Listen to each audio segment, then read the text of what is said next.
Wrth gwrs, fel mae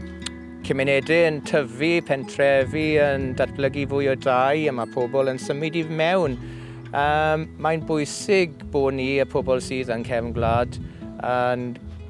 creu yr awyrgylch lle mae pobl sy'n symud mewn yn gallu teimlo bod nhw'n rhan o'r gymuned a dod i nabod nid yn unig enwau ffermydd a dod i nabod y pobl, ond bod nhw'n teimlo'n rhan o'r perthyn i'r ddaear lle maen nhw yn byw.